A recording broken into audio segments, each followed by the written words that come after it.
Thanks very much. Well, as I say, you can find out more about me on @AndrewGrill, and I'm a social business partner at IBM. And some of you might be saying, why is someone from social business here talking at a telco conference? Well, give me a bit of background. Many years ago in Australia, I worked for both Telstra and Optus. In fact, those of you who have long memories, I launched one of the first ATM and frame networks for Optus back in 1997, I think. So I've got the scars, the battle scars from working inside telcos. The reason I'm in London is actually in 2006 I was working with a location-based services company. We're selling into Vodafone in the UK, and I was doing that from Sydney on a plane from Sydney to London every 3 weeks. And they said, why don't you move over there and do it in person? So that's why I'm here. So I've got some experience there as well. Before I move on, I thought I'd just show a quick video to set the scene of what we're talking about today.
So I think my experience in telcos and more recently in social is actually a great nexus, because I think social media is a great opportunity for operators to actually be involved with. We had some discussion this morning about influencers. I'll talk about that in a moment.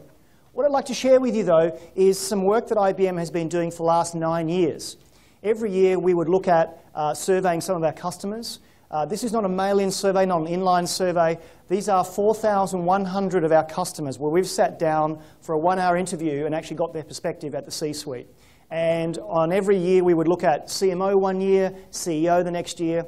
So what we've done for this year is actually looked at the entire C-suite. So CHRO, CMO, CIO, and all the different C-suite people, and put them into one study. And I'll give you a link later on to that. So I want to talk about our C-suite study. Lots changed since our first study in 2004. Back then, what the C-suite was talking about was their concern, focus on cost reduction to deal with increasingly global competition. It was globalization that was keeping them awake at night. Fast forward to 2008, it was business models evolving to enable external partnerships and collaboration. That's what was worrying them back in 2008. And this year, they're talking about the digitally activated customer moving to the top of the C-suite agenda. And this is very much about influencers and the fact that the customer now is actually impacting what the C-suite is talking about. What I'm revealing here this morning is actually kind of a world first. While we've looked at all the C-suite, our 4,100-odd surveys, we've actually done a slice just for telco. And this has not been presented anywhere else in the world, so you're seeing it world first here. What we're seeing is the telco CXOs, what's actually worrying them. So they're seeing that most of them are looking towards organizational openness and having customers actually involved in what they're doing, and so listening to customers and impacting product decisions. In terms of partnering to increase efficiency, the C-suite is telling us that they're looking to more partnerships over time. Focusing on customers as segments, on customers as individuals. Years ago when I was doing my MBA in marketing, we were all talking about this customer of one. And I think now we talk about this overhyped term, big data, but it is becoming more and more possible to identify @AndrewGrill as an O2 or a Vodafone or an EE customer. And in fact, overnight, something interesting has happened. Apple has bought a social media analytics company called Topsy. And what Topsy have is all of the tweets since day one, since 2006.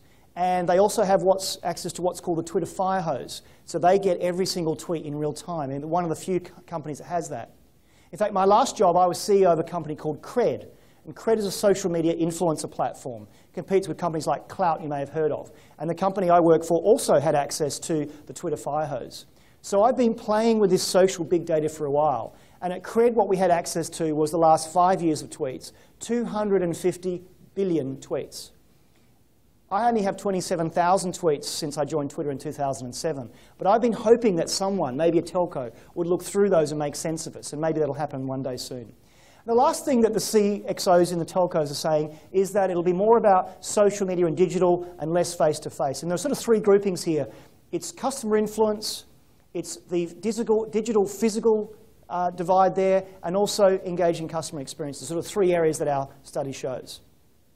For the whole study, this is my favorite chart. It basically says that the C-suite, and in particular CEOs, see customers as the second most important influence in their strategy, just after their other C-suite colleagues. I actually think it should be number one. And I think what CEOs are telling us is that customers are becoming very important. I think it's up to us in the room to make that a reality, where we're listening to what we see on our own network, we're listening to what we hear and experience on social and other networks, and bringing that together to actually have a better experience.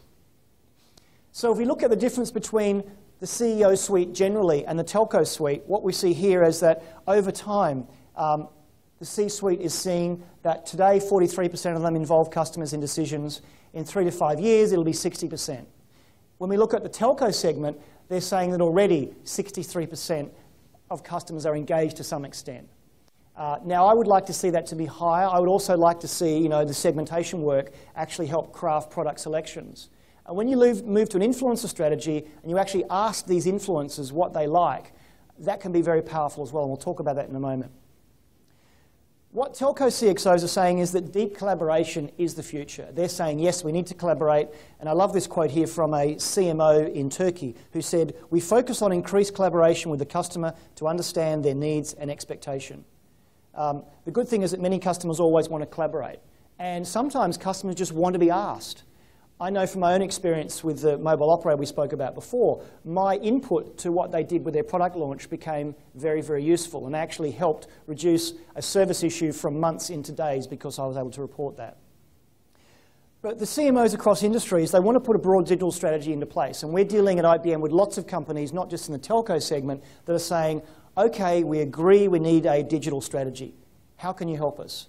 We need things like governance. We need to look at supply management. We need to look at who in the organization is going to be responsible for this, not just digital, but social as well. So I spend a lot of my time helping engage with C-suite to actually help them enact a digital strategy and build governance and work out how it's going to work. Because everyone agrees from these survey results that digital is not going to go away.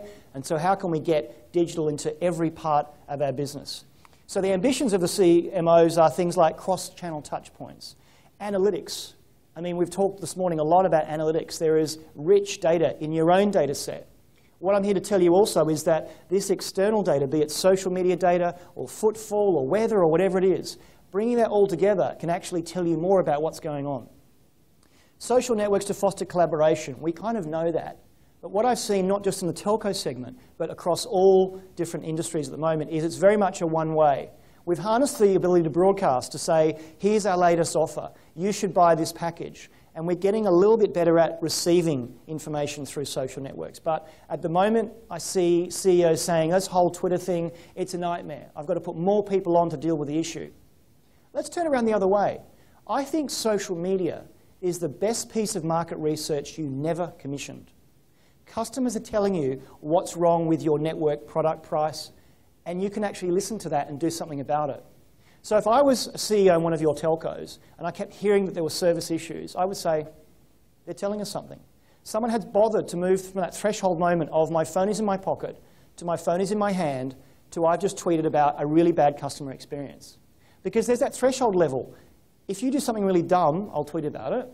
Conversely, if you do something that delights me, I'll tweet about it. And my best example is every time I'm in a Waitrose and I'm there with the photo of the thing my wife wants me to get, I've got no idea what it is, I'd like one of these, please. The Waitrose partner actually walks me all across the store. And from those not from the UK, Waitrose is an upmarket kind of grocer. There's one on the high street here. And I'm compelled to tweet about that because it's been such a great customer experience. I want other people to know about that. So if you get a good or a bad customer interaction via social network, you should actually gather that and say, this is telling us something. All the customer sat scores in the world won't give you the verbatims that social will give you and actually fix the problem. Workforce aligned to opportunities. We do a lot of work at IBM looking at internal collaboration. So for companies that say, this whole social thing, it's not for us, it's all too hard, some of your best internal influencers, your best internal subject matter experts are hidden. At IBM, we have a network of 430,000 experts, all connected by an internal social network. I've only been at IBM for 8 weeks. I'm a brand newbie. But I've been able to connect to people all around the world that know more than I do through our internal social network. So don't discount the external social. Think about how you can collaborate internally with your own staff. And finally, the digitally enabled supply chain. That also is what CMOs want to aspire to. This chart for me is also very interesting because it shows that the blue is today and the yellow is what's happening in 3 to 5 years. The different channels that the C-suite think they'll be interacting with. And up there, leading light is digital. 52% at the moment, moving to 88%. But what's reducing is the face-to-face, the call centers, and the traditional media. We had a discussion at one of the tables before about influence, and I said that I no longer look at ads. Why? I've worked in advertising and marketing for years. I know how it works. So I'm going to talk to someone that I trust, someone who has actually used the product and had a good or a bad experience, because before I do a pain purchase of new phone, new car, new mortgage, I want to find someone who's had a good or bad experience. So I will go to my network. And even if I've not met someone on that network before, I'll probably trust them more than I trust your own brand advertising because I know it's from someone who's actually used it. It's a bit like the TripAdvisor model. Before you go to a hotel, you'll see who's actually been there. The 5 out of 5 is the hotel saying we're great. The 1 out of 5 is the competition saying they're bad. So I actually look for hotels and read the 3 or 4 out of 5 reviews because they're the more honest ones. So for me, this is really compelling to say that in 5 years, you're going to have traditional media down to 24% of the mix, call centers are down, face-to-face is down, and digital is the hero there. So we need to be ready for digital now. We've actually classified segments and companies in terms of outperforming and underperforming. That's exactly what it says. So in the outperforming enterprises, the ones that are doing really well, they're actually 29% more focus on customer experience. Another great quote here from someone in France. Our target is extreme personalization of offerings. Get to know the customer, who the customer is, what they do, and across which channels. It's kind of given, but that's the holy grail of understanding what they're doing and where they're doing it. So what are the industry challenges? That's a little bit about our C-suite study, and I can provide you with more information on the whole study. But what are the industry challenges? I think you can categorize them in 3 areas. The 3 forces that I see happening is, first of all, hyper-digitization. Everything is going digital. We talk about second screening. I know some of you are looking at your phones while you're talking to me. That's fine, because I'm multitasking as well. I no longer watch television with one screen. I always have a second screen in front of me. My 7-year-old daughter is addicted to the iPad. We have to limit the time. So even the young ones now are actually craving this digital experience. You'd expect, I'd say, that social media is a revolution, but I wouldn't be here today if it wasn't for social media. In fact, I did a blog post on Monday. I can tweet the link if you're interested. There was one tweet I sent on the 11th of January 2011, and all it said was, landed San Francisco. I was in San Francisco for the weekend. That's all I tweeted. And another Australian who I'd never met tweeted back saying, I live here now, let's have lunch. We had lunch. He introduced me to my former founder of Cred. I worked for Cred. And then 2 years later, IBM were interested in hiring me. So I'm an advocate of social because I believe it works, whether it be a serendipitous tweet in San Francisco or a tweet about a telco service issue. I no longer call call centers. I know I'm going to get a response by using social because it's become my preferred channel.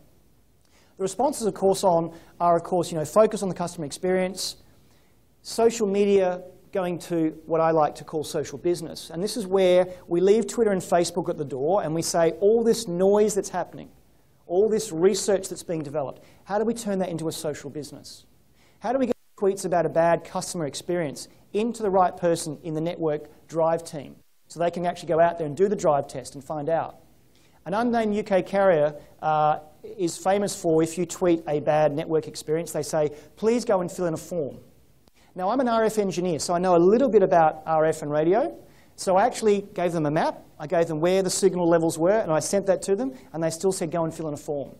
So here is someone who knows what they're talking about, giving them the information that the drive team needs to go and fix the problem, and they ignored that. So I think you actually have to be aware that you can get this social media info into the right parts of the business.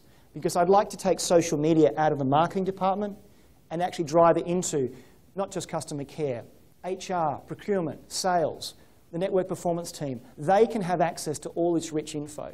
And ask yourself, those that run Twitter channels, does any of this information ever get beyond your own department other than a report? What about a real-time look of where are problems happening in the network? We're getting a lot of complaints about something in Slough. We should go and look into that because they're telling us with this rich data.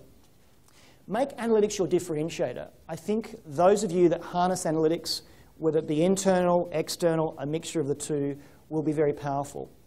The poster child here is Burberry.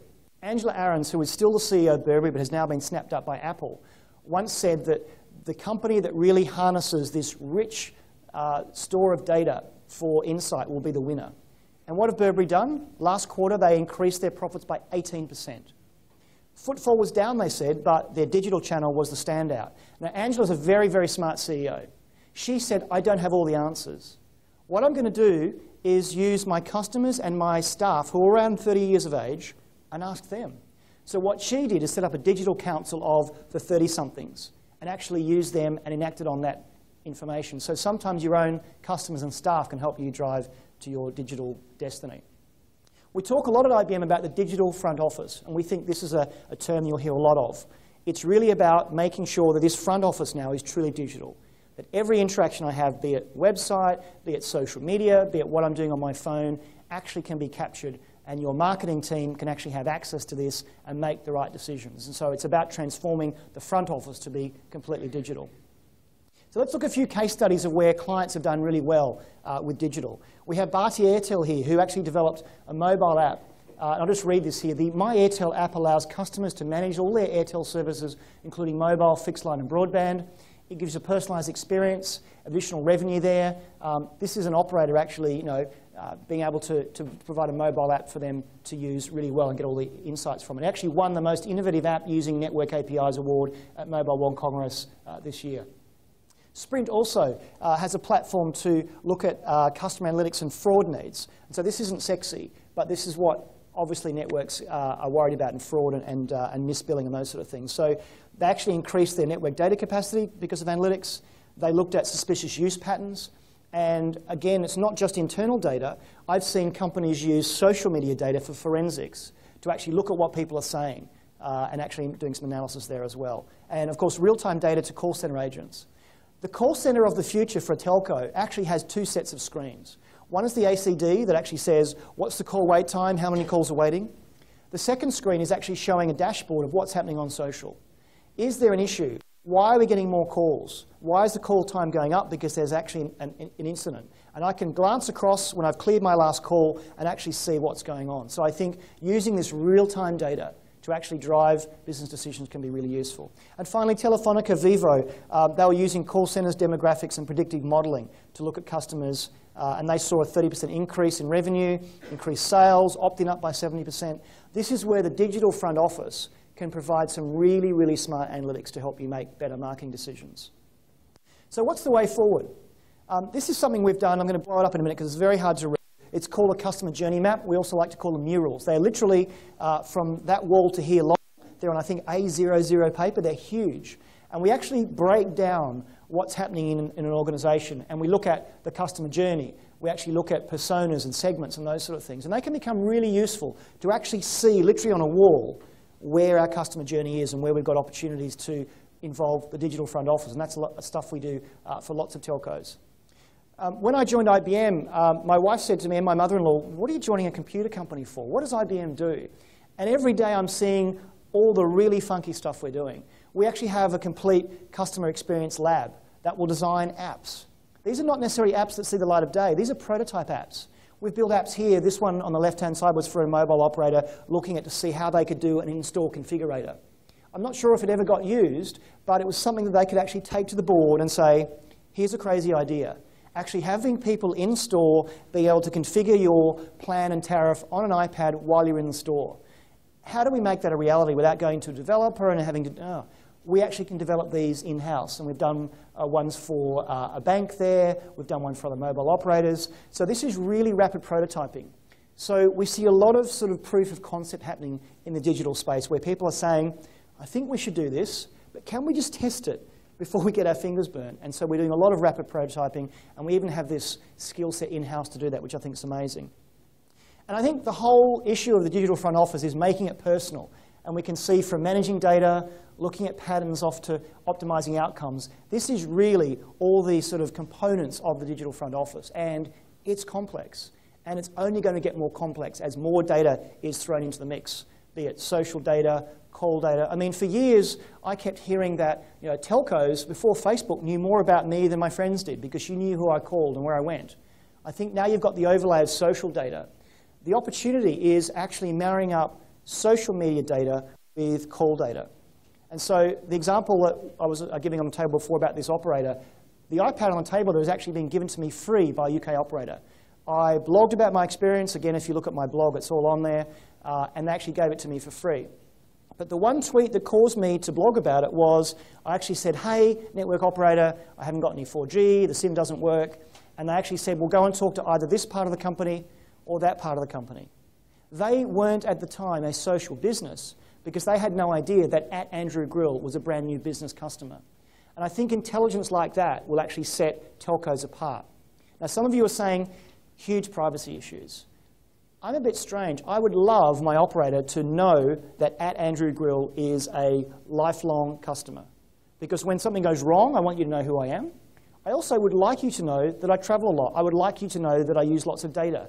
I am more than happy for my operator to make recommendations to me based on what I'm saying on Twitter. And in fact, you'll learn more about me from my Twitter feed than you will my call records. So I see the opportunity of social CRM. And for those customers that are comfortable opting in, and my view is if you tell a customer what you're going to do with their data and are honest about it, they are more than happy to give that to you. The link between social and your internal CRM can be very, very strong. And I'm seeing a lot of customers doing this now. So let's fast forward to 2023. If we're having this conference in 10 years' time, I'll be 10 years older and 10 years grayer.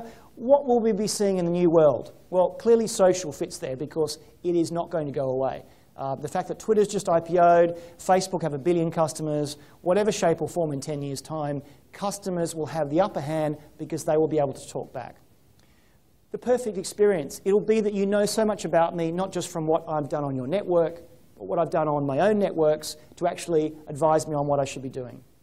The alternative me, extensive use of concierges, virtual interfaces, who knows how I'll be interacting with your services. It certainly won't be with a call center from my point of view. Behavioral profiling, the hidden gem in IBM is we are the world's largest private research company. We have about 2,000 researchers, the ones in the white coats, that just do really funky stuff. And recently, they've actually had something out of the labs which allows you to look at the last few hundred tweets and builds a personality profile. And I've seen mine, it's a bit scary. Apparently, I'm a Wednesday morning tweeter, and I'm an extrovert. Who would have known? What it allows you to do, though, is do some market segmentation. And my view is that you'll all have your own market segmentation. I'm probably a happy traveler dad in someone's segmentation. But using social as a proxy, there might be some hidden segments you don't even know about. So can you use social as a proxy to work out these hidden segments and then sell to me because I'm not in your segmentation map? Visualization, I mean, we talk about augmented reality. I think in 10 years' time, there'll be all sorts of ways that you can actually access your data. We've done something recently for a car manufacturer called the configurator. It's a huge plasma screen on the wall, and you can actually configure your new car using the touch screen. So can I configure my new mobile service in-store using that as well, possibly? Personalized services. In 10 years, if you aren't dealing with me by first-name basis, you're out of business because I want you to know who I am and what makes me tick. Everything will be connected. We keep hearing about the Internet of Things. You've got fridges that are connected now, TVs that are connected. The machine-to-machine opportunity also will be huge, but how do you manage that? And how do you tie back that the fridge in my kitchen actually belongs to @AndrewGrill? Maybe I can tweet my fridge. And contextual, doing things right place, right time, with the right data, I think will also be something that will keep us all awake at night for the next 10 years. So that's me. I'm at Andrew Grill, and I'd love to take any of your questions. Thanks very much. So any questions for Andrew from that? Andrew, from your experience in the UK, which companies would you say are the most socially active? So O2, great example. I gave an example at the table. Last year, O2 had an outage, not unusual because things happen. And someone, in an angry moment, tweeted something quite rude. They said, O2, go yourself. The response was classic. The O2 response was, sorry, we're a bit busy at the moment to do that, fixing the network. And I actually spoke to someone at O2 who sent that tweet. And I said, how did you get that approved by the legal team? We didn't. We have some guidelines and tone of voice, and our guys and gals are trained to do that. Now, we're now talking about the response from O2, not the outage. So I would look at O2 as a really good example, but they've become really good at it by doing it. They've got in there, they've built a team, given them freedom to do that, and they're doing very well. EE are doing pretty well. I helped with that a year or so ago in bringing them up to speed. Others, I think, are on the way up there, but I think companies generally are afraid to talk back. But my view is, we're in a hotel. If you have a bad experience at a hotel, you go to the front desk and you slam there, I'm so angry, my room's not ready. Mr. Grill, we're so sorry. Why don't we upgrade you to a suite? Oh, okay, problem's gone away now. Oh, I'm happy. So I think if you actually agree there's a problem, as O2 did, we're fixing it, please let us get on with it, that can be a very good exchange and it can actually buy you brand equity. So I would look at O2 as a good example here.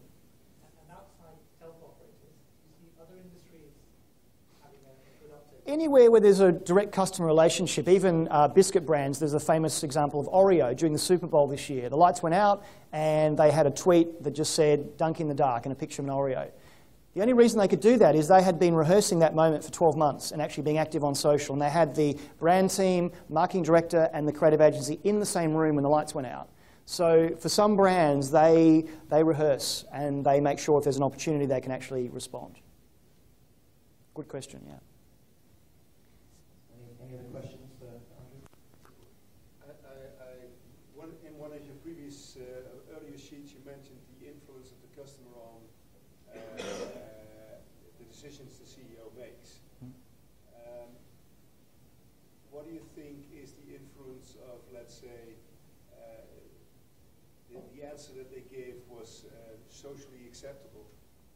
Because I just saw a very low influence, for instance, of the parent company, and then I get suspicious. Yeah. Because I think in everyday life things are different.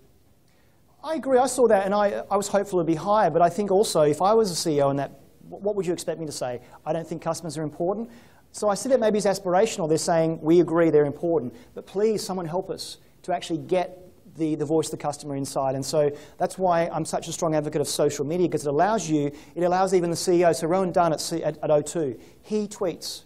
He actually responds to customers. He makes himself available. And when I was CEO of Credit, I did the same thing. You actually want the CEO to touch the brand, good or bad. And if O2's having a bad day, Rowan will know about it straight away. And I think that's where you will have a CEO listening to customers, because he or she is actually saying, okay, I'm online now, I'm going to take the bullets. Whereas others maybe hide behind a PR team. So some, I think, are standouts. Rowan is one who says, yes, I'm living the brand. Whereas others are, we'd like to be that, it's aspirational. But I think if we did the survey in another year's time, you would see more meaning it than just saying it. Yeah, I think there's some great examples. You mentioned Telecoms, etc. I think they've all got to the point of empowering their people to make these sort of decisions and interactions.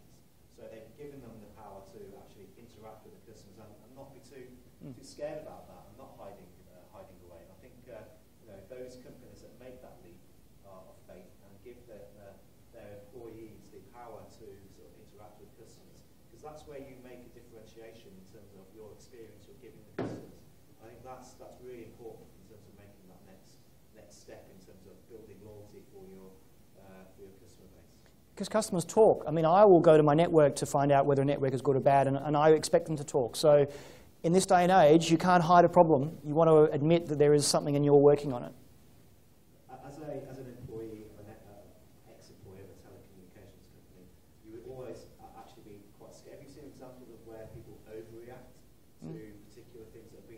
So the CEO is looking at Facebook, there's one comment, and that just comes down from the top, fix this. Yeah. Yep. And I think that consumers, consumers are getting wiser. Consumers are becoming wise to the fact that they can have a real influence and one tweet can matter. And I know myself, one tweet mattered, and I got an iPad and I'm here talking about a brand experience. But I knew what I was doing. And so the challenge is, and we talked about it on the table before, just because you have lots of followers doesn't mean you're influential. If you give me $5, I can go to a website called Fiverr and I can go and buy 50,000 followers this morning. And I can look influential. So don't always look at those numbers on their own. Just because they've got a following and they're noisy doesn't mean that they're going to impact your brand. It does require some science behind that. Okay, any other questions for Andrew? No, thank you very much, Andrew.